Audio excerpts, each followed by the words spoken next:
샬롬. 오늘 11월 넷째 주일입니다.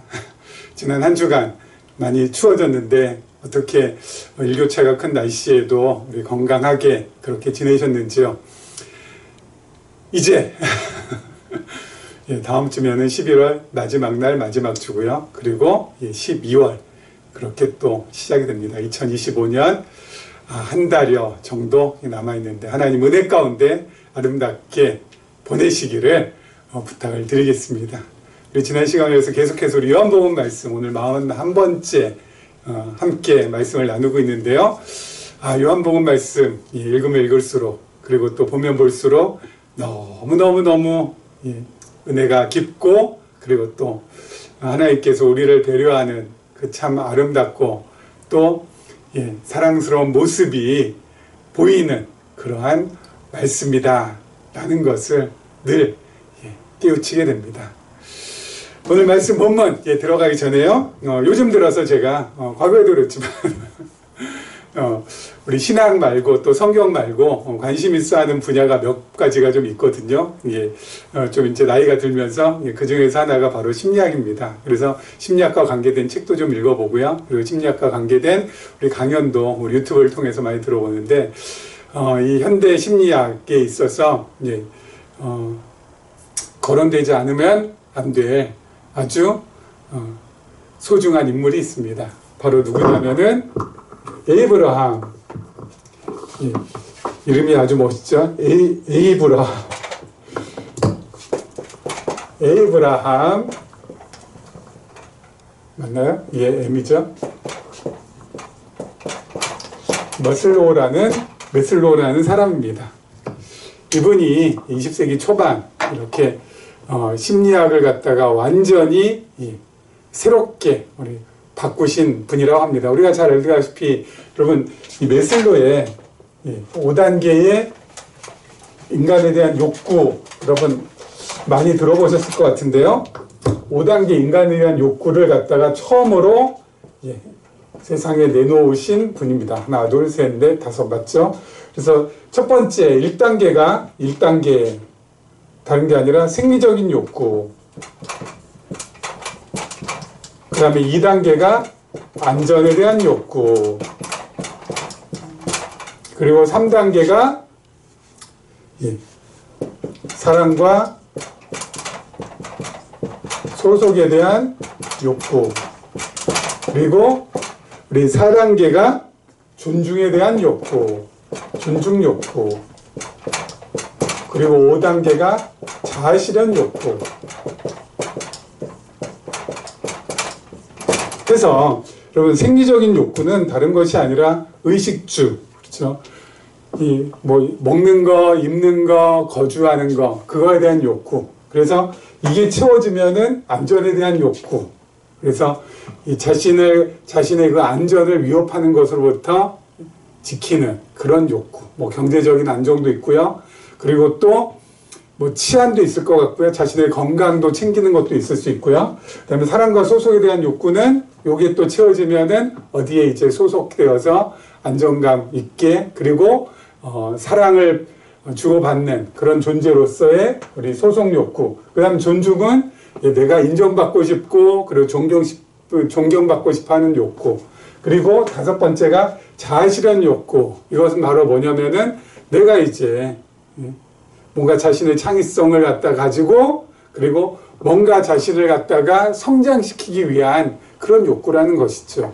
이렇게 다섯 가지의 인간의 5단계 욕구라고 그렇게 메슬로라는 사람이 이야기를 했는데 요 다섯 단계의 요 욕구가 심리학에서 뭐 그렇게 중요하냐 했더니 이 심리학에서 그 이전에는 이 병리적인 형상, 예를 들어서 우울증이나 조증이나 여러 가지 정신분열증 이런 거에 대한 연구를 갖다 많이 했는데 이분을 계기로 해서 이 메슬로의 5단계 욕구를 계기로 해서 심리학이 그러한 좀 암울한 곳에서 밝은 곳으로 나왔다는 것이죠. 그래서 다른 것이 아니라 어떻게 하면 사람이 행복을 추구할 수 있고 또 행복이란 무엇이며 그런 행복 심리학의 토대를 쌓아서 이 사람이 매우 또 중요한 역할을 하고 그리고 또 과거에는 심리학이 자기 분야 안에서만 국한됐는데 이런 메슬로의 5단계 인간의 욕구에 대한 요걸 갖다가 발표함으로 인해서 심리학이 이제는 경영학, 그리고 교육학, 그리고 여러 가지 학문에 영향을 끼칠 수 있는 심리학의 확장을 가지고 왔다는 점에서 상당히 중요하다고 합니다. 그렇죠? 자, 그런데 여기 이제 단계 이 메슬로우 5단계 욕구는 특징이 하나 있는데요. 바로 뭐냐면 여기서부터 여기까지는 1단계에서 4단계의 결핍 욕구입니다. 그래서 그리고 요 5단계는 성장 욕구입니다.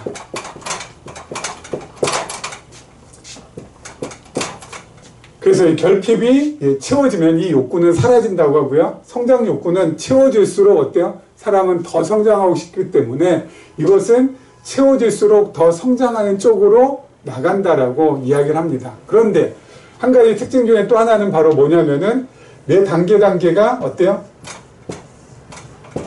이렇게 연결된다는 겁니다.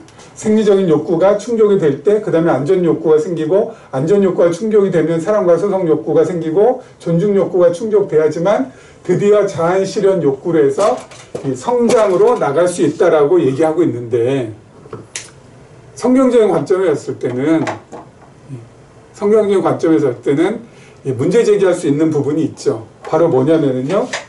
과연 이 1단계부터 4단계까지의 결핍 욕구가 채워질 수 있느냐 라는 것에 대한 문제 얘기를 할 수 있죠.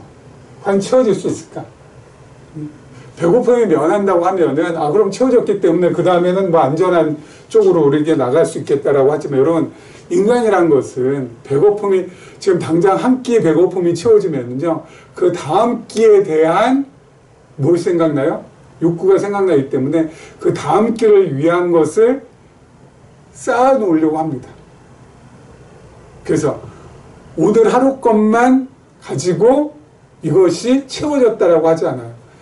이틀치 가지고는 또 안 되지. 사흘치 가지고도 안 되지. 일주일치 안 돼. 한 달치도 안 될 것 같아. 그러면은 2달, 석 달, 1년, 2년, 아니 10년, 20년, 30년, 아니 평생 내가 배굶지 않고 살아갈 수 있도록 쌓아둬야 돼. 평생 내가 먹을 수 있는 거 쌓아둬야 돼. 여기까지만 하면 또 채워졌나요? 아니요. 나 먹을 거 말고 내 자식들 먹을 것까지 채워야 돼. 내 자식들이 나중에 죽을 때까지 얘네들도 평생 먹을 거 내가 다 쌓아야지. 그걸로만 또 채워지나요? 아니요. 내 자식의 한도 끝도 없다는 거죠. 이게 과연 채워질까? 채워질까? 안전욕구도 마찬가지. 어떻게 하면 내가 안전할 수 있을까? 그래서 나의 건강을 잘 돌보고 나의 건강을 더 세심하게 관리하고 그러면 끝날까? 아니요. 더 건강한 것, 나의 건강을 위해서 더 좋은 건 또 뭐 있지? 더 좋은 것, 더 좋은 것. 이것도 어때요? 한이 없고 끝이 없고 한이 없고 끝이 없고 한이 없고 끝이 없고 한이 없고 끝이 없어요. 과연 이게 채워질 수 있을까? 그래서 과연 이 성장에 대한 욕구로 사람들이 나갈 수 있을까? 라는 근본적인 문제 제기를 아니할 수 없다는 것이죠. 그렇지 않습니까? 결핍을 과연 채울 수 있을까? 그래서 결핍이 채워졌다라고 해서 성장으로 나갈 수 있을까? 그리고 결핍은 그야말로 밑바인동의 물붓기인데 이건 채울 수 없는 건데 이게 이론적으로는 가능하지만 실제적으로는 이게 과연 적용이 될까? 라는 근본적인 의문을 품고 있습니다. 성경적인 관점에서는 이렇게 문제 제기할 수 있죠.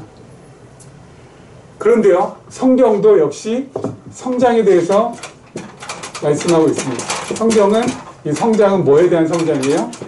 믿음에 대한 성장입니다. 그렇죠?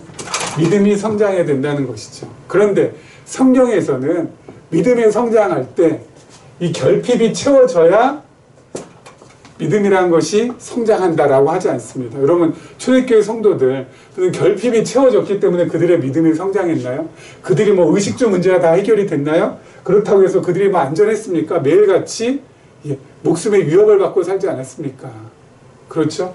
뭐 사랑과 소송 욕구. 여러분, 그들이 유대인 공동체에서 전부 다 어때요? 팀전에 나온 사람들이잖아요. 그렇죠?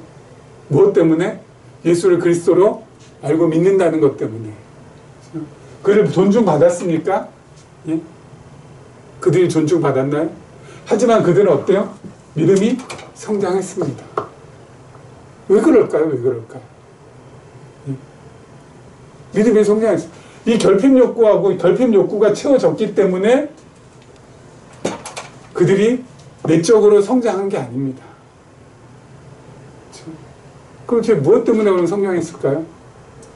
물론 하나님의 전적인 은혜가 가장 퍼스트죠. 가장 첫 번째죠. 하나님께서 전적 은혜를 베풀어 주셔서 그들이 그렇게 고된 환경, 힘든 환경, 결핍이 채워지지 않는 그러한 척박한 환경 속에서 하나님께서 그들의 믿음을 어때요?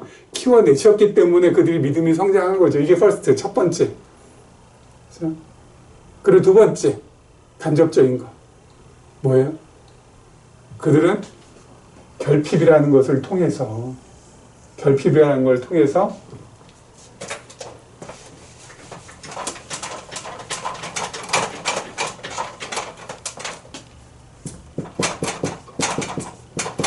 결핍을 통하여서 그들은 예수 그리스도를 만났어요. 예수 그리스도를 만났어요. 결핍하기 때문에 그들의 결핍이 예수 그리스도를 만나는 데 있어서 너무너무 중요한 밑거름이 됐다고요. 나도 이렇게 못 먹고 나도 이렇게 못 사는데 우리 주님, 우리 예수님도 머리 들 곳조차 하나 없으셨지. 나도 이렇게 핍박받고 나도 이렇게 예수님을 믿는다는 것 때문에 많은 사람들한테 냉대받는데 우리 예수님도 당연히 그러셨지. 결핍을 통해서 누구를 만나요? 예수님을 만나요. 참, 대단한 거 아닙니까? 결핍이 채워져서 예수님을 만나는 게 아니라 결핍해서 어때요? 오히려 그것을 통해서 예수 그리스도를 만난다고요. 우리 예수님도 나처럼 이렇게 고생하셨지. 우리 예수님도 나처럼 이렇게 힘드셨겠지. 주여, 저도 주님을 바라보며 나갑니다. 그리고 이 결핍은 잠시뿐이지만 하나님 나라의 놀라운 풍요로움은 영원한 것입니다. 이 땅에서의 결핍이 비록 나로 하여금 이렇게 힘들게 한다 할지라도 저는 하늘을 벗삼아서 하나님 앞에서 그 나라를 꿈꾸며 나아갑니다. 하나님 더욱더 의지하며 하나님 더욱더 사랑하며 살아갑니다. 그러면서 어때요? 결핍을 통해서 예수 그리스도를 만나고 영원한 나라에 예수님과 함께 있을 그곳을 꿈꾸며 오늘 하루를 끝까지 감당해내며 견디며 나갔던 것입니다.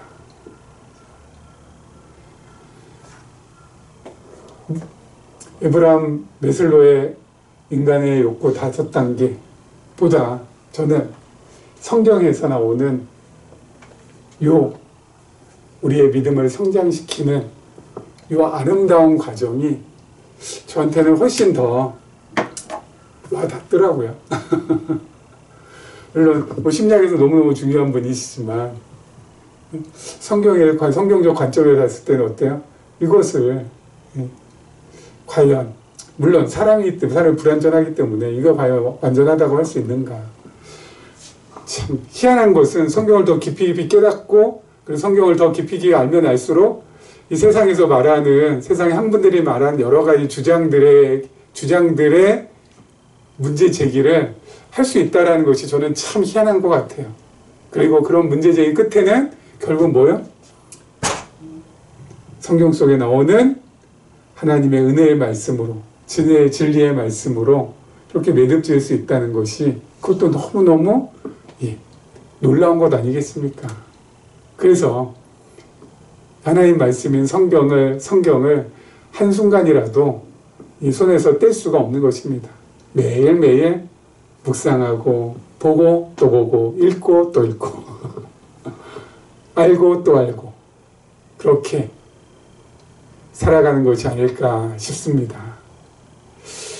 자, 우리 지난 시간에 이어서 계속해서 한번 보도록 하죠. 6장 60절입니다. 6장 60절 말씀. 제자 중 여럿이 듣고 말하되 이 말씀 어렵도다. 누가 들을 수 있느냐 한데 예수께서 스스로 제자들이 이 말씀에 대하여 수군거리는 줄 아시고 이르시되 이 말이 너에게 걸림이 되느냐? 그러면 너희는 인자가 이전에 있던 곳으로 올라가는 것을 본다면 어떻게 하겠느냐? 살리는 것은 영이니 육은 무익하니라.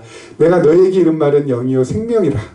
그러나 너희 중에 믿지 아니하는 자들이 있느니라 하시니 이는 예수께서 믿지 아니하는 자들이 누구며 자기를 팔 자가 누구인지 처음부터 아심이로라.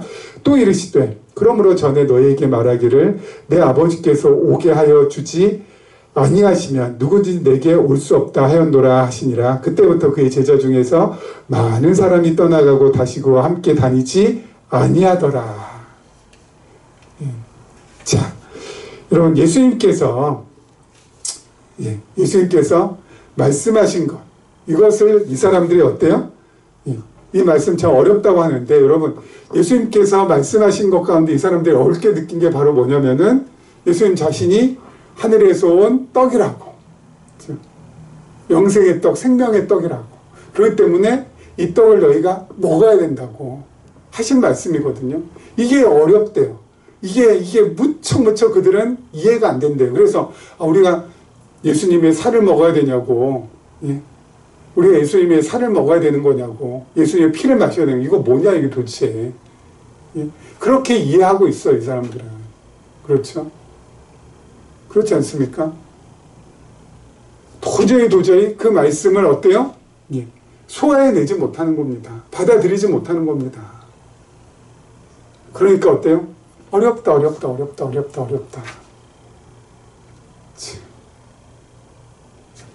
보아도 보지 못하고 들어도 듣지 못합니다. 지난주에 말씀한 것처럼 어떻게 예수님의 살을 직접 먹고 피를 직접 마시는 것으로 이해할 수 있습니까? 말도 안 되는 거지. 그러면은 다른 쪽으로 이해해야 되잖아요. 다른 쪽으로 이해해야 되잖아요. 근데 그 다른 쪽으로 이해할 수 있는 다른 쪽으로 이해할 수 있는 머리가 돌아가지 않는다는 겁니다. 딱 막혀 있어요. 왜 그럴까요? 이유가 뭘까요? 도대체 이유가 뭘까요? 이유는 하나, 뭐예요?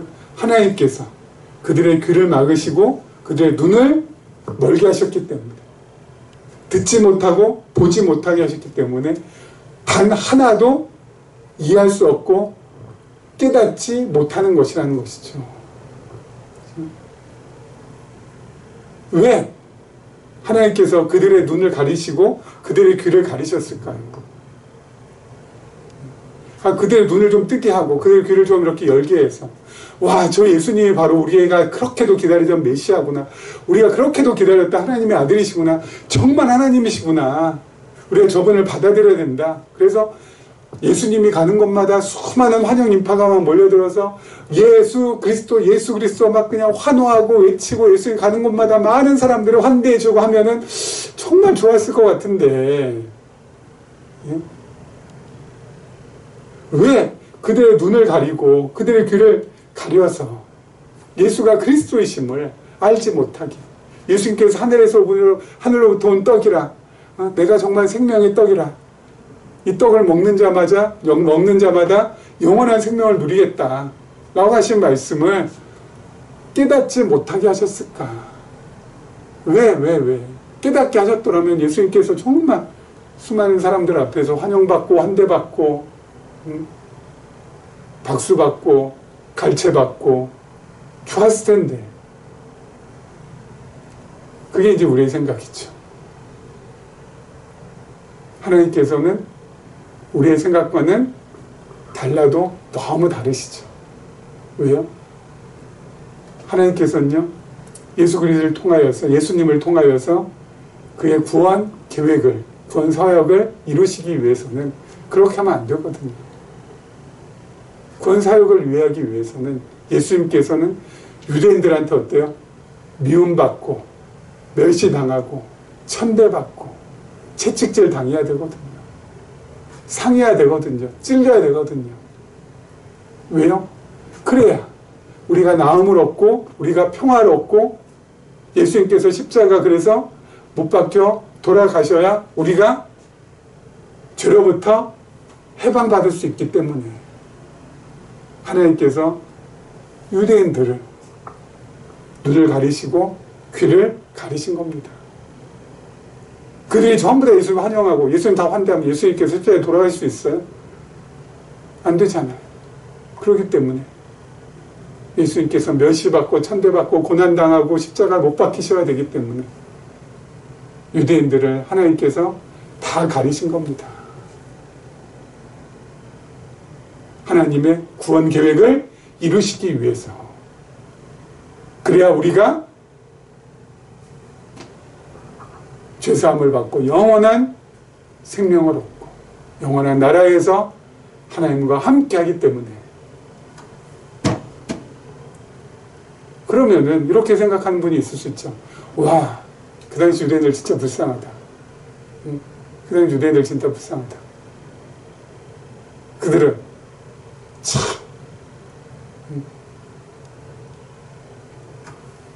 우리 때문에 눈 멀고 귀 멀었는데 불쌍하지 않나.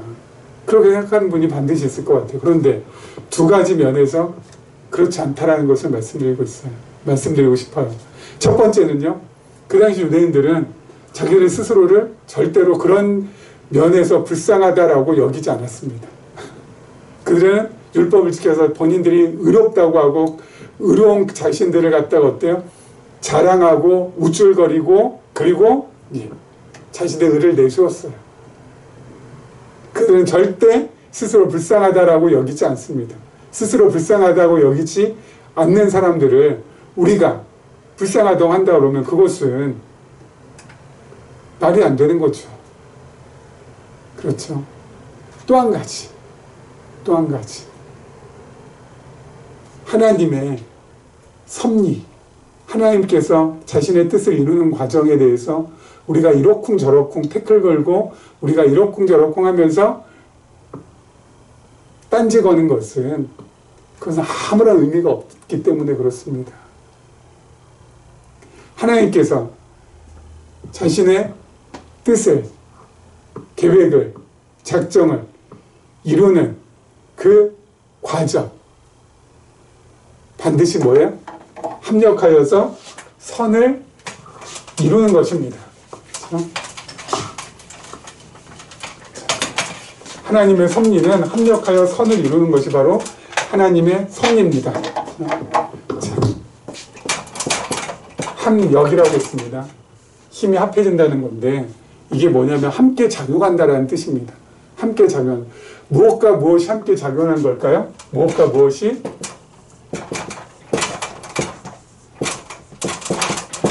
선하고 악이 함께 작용하는 겁니다. 선과 악이 함께 작용해서 합력해서 하나님의 뜻을, 계획을, 하나님의 그 작정하심을 이루어가는 것입니다. 그렇죠? 잠언 말씀 보면은요, 이런 말씀이 있습니다. 아이고, 예. 잠언 16장 4절, 제가 한번 읽어볼게요. 여호와께서 온갖 것을 그 쓰임에 적당하게 지으셨나니 악인도 악한 날에 적당하게 하셨느니라. 하나님께서 온갖 것을 하나님의 목적에 맞게 전부 다 어때요? 지으셨다고요. 그런데 악인도, 악한 사람도 악한 날에 적당하게 하셨느니라. 무슨 뜻인가요? 악한 사람도 악한 날에 사용하시기 위하여서, 그 목적에 맞추시기 위하여서, 그 목적대로 사용하시기 위하여서 지으셨다라는 것입니다. 선한 사람, 악한 사람, 하나님께서 다 합력해서 자신의 뜻과 계획과 작정하심을 이루어간다라는 것입니다. 그렇죠? 이거 너무너무 중요하죠. 너무너무. 그래서 유대인들도 어때요? 악한 날에 사용하기 위해서 합력하여서 선을 이루어가는, 뜻을 이루어가는 그런 존재로 하나님께서 지으셨다는 것이, 거기에 대해서 우리가 할 말이 없는 겁니다. 여러분, 토기장이가 천하게 쓸 그릇도 만들고요, 귀하게 쓸 그릇도 만들지 않습니까? 어떤 그릇은 보석을 담을 수 있는, 그리고 또 아주 소중한 것들을 담을 수 있는 그릇을, 귀한 것들을 담을 그릇을 만들기 위해서 또 정성을 다해서 만들기도 하고요. 어떤 것은 어떤 천하게 쓸 그릇, 그냥 이렇게 뭐 장독대에서 간장 담고 고추장 담고 뭐 그렇게 그냥 쓸 수 있는 그런 그릇 만들 수 있잖아요. 그 목적에 맞게 천하게 쓸 그릇, 귀하게 쓸 그릇, 토기하게 만들고 있는데, 지나가는 어떤 사람이 천하게 쓸 그릇을 만드는 거 보고, 아이고야, 이거 천하게 쓸 그릇 만들면 어떡해요, 이거 나중에 이거 천하게 쓸 그릇 이거 불쌍해서 어떡해, 얘는 결국 깨질 때까지 천하게만 쓸 것인데 귀하게 쓸 것으로 다 만들어야 됩니다 라고 토기장이한테 딴지 걸고 태클 걸고 이러쿵저러쿵 한다 그러면, 토기장이가 어떤 생각하겠어요? 아니, 내가 목적에 맞게 그릇 만드는데 왜 당신 이러쿵저러쿵 딴지 거냐고, 훈수 두냐고. 지나간 사람이 거기에 대해서 뭐라고 얘기했어요? 아니, 그래도 다 귀한 거 만들라고 라고 한다면은, 이거는 누가 잘못하는 거예요? 토기장이가 잘못하는 거예요? 지나간 사람이 잘못하는 거예요? 당연하죠. 지나가는 사람이 잘못하는 것이죠. 거기에 대해서 태클 걸거나 딴지 걸거나 이러면 안 된다 할 수가 없는 거죠. 토기장이가 그 목적에 맞게 지금 만들고 있는데, 그래서 그 목적에 맞게 쓰겠다는데, 거기에 대고 이러면 안 된다, 이렇게 해야 된다, 누가 혼수 들 수 있고 누가 이렇게 하라고 자신의 뜻을 담아서 토기장한테 아무리 얘기할지라도, 토기장이는 어때요? 자신 계획대로 하고 있는데 바꿀 수도 없을 뿐만 아니라 바꾼다 하면 그것도 진짜 이상한 거죠. 말이 안 되는 거죠.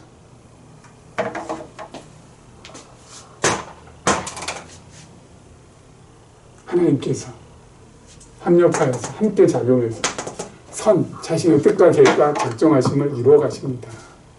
그렇죠?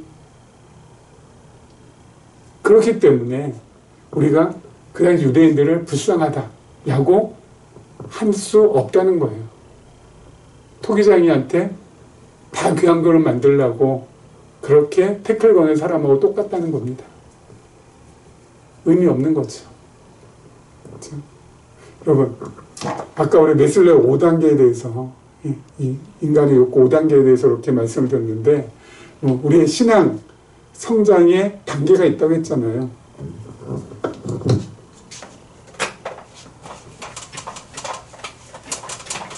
그런 말씀 드렸죠. 가장 먼저 우리가 교회에 입문하면은 기복적인 신앙을 갖는다고 했습니다. 그렇죠? 그래서 기복적인 신앙,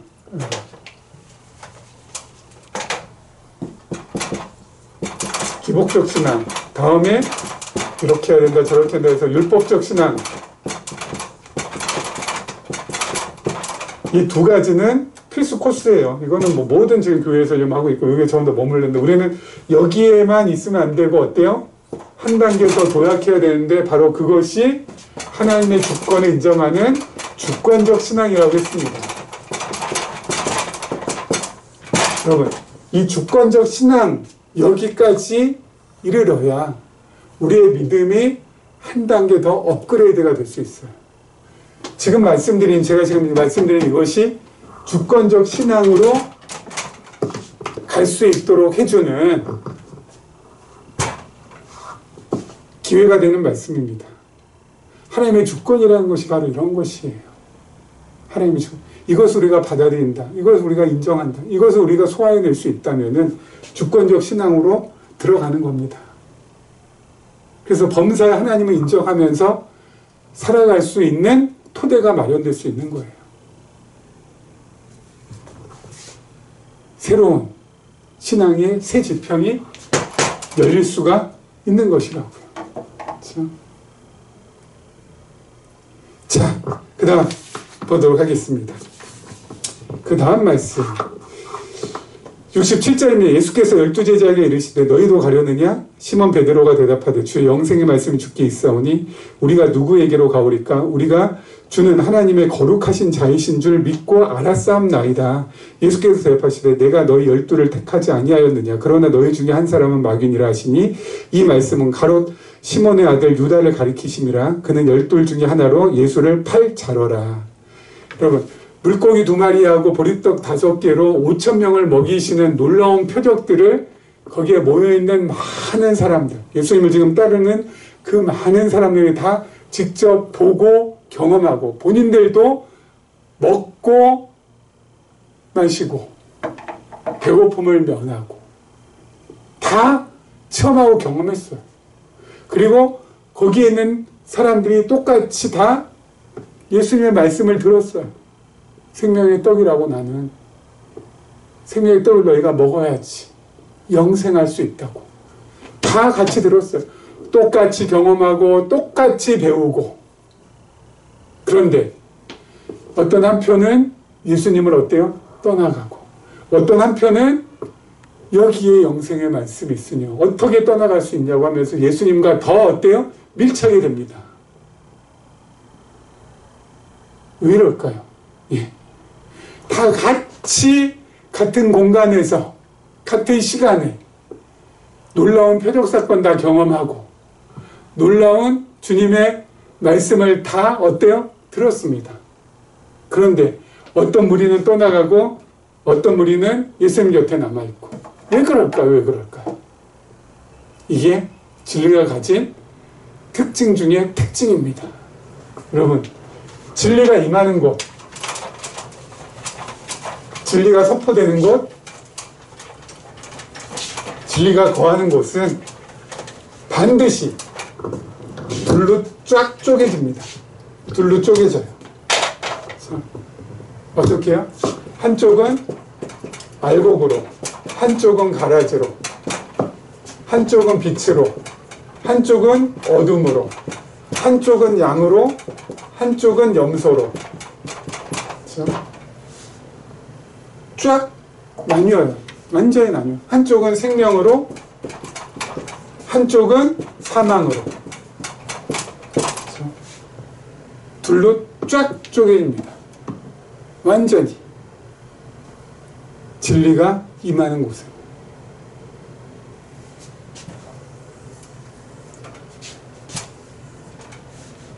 완전. 그래서 진리를 따르는 자와 진리를 배척하는 자로. 진리가 선포되는 곳에. 완전히. 둘로 쫙 쪼개졌어요. 우리는 어디요? 여기에 속했어요. 베드로는 어디에? 여기에 속했어요. 그렇지 않습니까? 우리나 베드로나 다 어때요? 성품이 좋습니까? 가진 것이 많습니까? 그렇다고 해서 남들보다 더 특심하게 더 무슨 열심을 더 많이 부립니까? 예? 실력이 좋습니까? 예? 뭐 하나 나은 것이 하나도 없어요. 그런데 우리가 어떻게 이쪽에 속했어요? 하나님의 놀랍고 크신 은혜와 사랑 덕분에. 그거 외에는 설명이 안 돼요. 우리 쪽에서 뭔가 한 것이 아무것도 없어요. 베드로가 뭐 한 게 아무것도 없어요. 하지만 은혜로, 사랑으로 하나님께서 어때요? 우리를 붙들어 주셨다고요. 사랑해 주셨다고요. 은혜를 베풀어 주셨다고요. 그래서 우리가 정말 여기에 머물게 된 거예요. 그러니 여러분, 우리가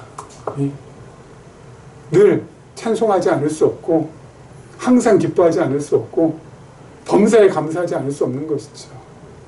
찬송해야 된다, 감사해야 된다, 기뻐해야 된다, 이런 명령 듣고 찬송하고 기뻐하고 그리고 감사한다면 여러분, 그 찬송, 그 감사, 그 기쁨은 전부 다 뭐예요?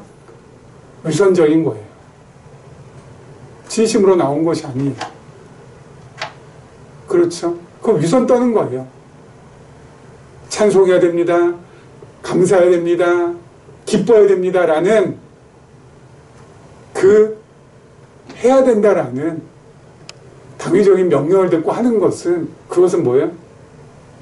진심에서 우러나와서 하는 게 아니잖아요. 그렇기 때문에 그것은 하나님 앞에서 가증스러운 거고 위선적인 것이고, 그건 하나님께서 전혀 기뻐하지 않는 겁니다. 진짜 기뻐한 건 뭐예요? 진짜 우러나와서 내가 진짜 원해서, 내가 진짜 좋아해서 찬송도 하고 기뻐도 하고 감사도 하는 거, 이게 진짜 백이라고요. 그런데 이렇게 깨닫게 되면 그게 어때요? 철로 나오게 돼 있잖아요. 철로. 와, 같은 말씀인데 그 같은 말씀을 듣고 한쪽은 떠나요? 같은 표적을 보고 한쪽은 떠나요? 같은 표적과 같은 말씀을 듣고 어때요? 남아있어요. 심지어 우리는 그런 표적도 보지 못했어요. 예수님의 생생한 그 음성을 듣지도 못했어요. 그런데도 우리는 어때요? 인쇄되어 있는 이 말씀, 이 글자만 보고, 이 문장만 보고 우리는 어때요? 예수님은 진짜 그리스도이십니다, 하나님의 아들이십니다 라고 받아들여요. 믿어요. 하나님의 놀라운 은혜가 아니고서는 설명이 안 되는 거 아니겠습니까? 그래서 늘 찬송, 항상 기쁨, 범사의 감사가 절로 나올 수밖에 없게 되는 것이죠. 자, 그리고요, 또 한 가지, 오늘 말씀 보니까 가룟 유다가 나옵니다. 예수님은 가룟 유다가 자신을 배신할 거라는 거, 자신을 팔 거라는 거 알고 계셨어요? 모르고 계셨어요? 알고 계셨어요. 저 가룟 유다 나를 팔 건데, 나중에 은30에 나를 팔 건데. 그런데 예수님은 가룟 유다를 내치거나 외면하거나 미워하지 않으셨어요. 와, 저 같으면은 저 배신할 것 같은 사람이다 라고 하면은 애초부터 어때요? 드리지도 않고요. 만약 함께 있다가 배신할 것 같은 조짐이 보면은 바로 내쳐버리겠어요. 근데 예수님은 끝까지 품고 가셨어요. 왜 그랬을까요? 왜 그랬을까요? 가룟 유다도 하나님의 뜻을 이루는 데 있어서 필요한 존재이기 때문에, 하나님의 계획을 이루는 데 있어서 없어서는 안 되는 존재니까 끝까지 품고 가시는 거죠. 그리고 그를 통해서 정말 배신 당하시는 것이죠. 필요하니까. 여러분, 우리도 지금까지 살아오면서 우리 주변에 나하고 가까운 사람들 가운데 나를 진짜 속 많이 뒤집었다, 특히 자식들, 내 속 완전히 뒤집어 놓는 그 자식 있었어요. 그리고 내 뒤통수 치면서 나를 배신했던 친구들도 있었습니다. 그리고 내 돈 빌려가서 떼어먹는 그런 인간들도 있었습니다. 왜? 하나님께서 그런 인간들, 그런 사람들 내 곁에 붙여주셨을까? 그래서 속 뒤집히고, 돈 떼어서 속상하고 배신당해서 진짜 이를 바득바득 갈게 만드셨을까요? 예? 필요하니까. 아까 지웠네요. 하나님의 뜻을 이루는데 필요하니까. 돈도 떼이고, 속도 상하고, 속 뒤집어지고, 이도 갈고. 그런 것이 있었기 때문에 우리가 하나님을 의지하면서 여기까지 올 수 있었던 거예요. 그렇지 않습니까? 하나님 더 절박하게 붙들면서 여기까지 올 수 있었던 거라고요. 다 필요했습니다. 앞으로도 그럴 겁니다. 내 주위에 나 뒤통수 치고, 나 배신하고, 내 속 뒤집어 놓고, 내 마음 상하게 하고, 밤마다 복수심 불타게 하는 그런 인물들을 하나님께서 계속 만나게 하시고 또 그런 일 겪게 하실 겁니다. 왜요? 그래야 우리가 하나님 곁에 늘 머물 수 있기 때문에, 그래야 하나님 앞에서 더 낮아질 수 있기 때문에, 그래야 더 하나님 의지할 수 있기 때문에. 그래서 여러분, 오늘 하루 그리고 내일 일희일비하면서 기뻤다 슬펐다 기뻤다 슬펐다, 이를 갈았다가 이를 드러내며 웃었다가 그렇게 감정의 기복을 갖다 그렇게 그냥 업다운의 그 진폭을 갖다가 크게 그렇게 놓고 살아가지 않았으면 좋겠어요. 좀 멀리 내다보면서, 내 인생 저 멀리 내다보면서, 그래, 이런 일도 겪고 저런 일도 겪고 아픈 일도 겪고 슬픈 일도 겪고 뼈저린 일도 겪고 속상한 일도 겪고, 그러면서 결국은 뭐예요? 내 인생 끝에 기다리고 계신 주님께 우리는 가는 거죠. 그 모든 것들 필요하니까, 아까 말씀드린 것대로 합력하여서 하나님의 뜻이 이루어져야 되니까, 그런 것에 너무 감정을 업다운 기복의 진폭을 키우지 마시고, 늘 그래, 그럴 수도 있지 뭐, 하나님 그렇습니다. 하나님께서 겪게 하시는 거니까 제가 오히려 감사함으로 겪습니다 라고 하면서 하나님 앞에 내 모든 마음 모아드리면서 하루하루 멀리 내다보면서 평심을 가지고 나아갔으면 좋겠습니다. 이렇게 11월 한 달 은혜 가운데 마무리하시고 우리 12월을 멋지게 맞이하셨으면 좋겠습니다. 이런 은혜가 우리 모두에게 함께하기를 주님의 이름으로 축원합니다.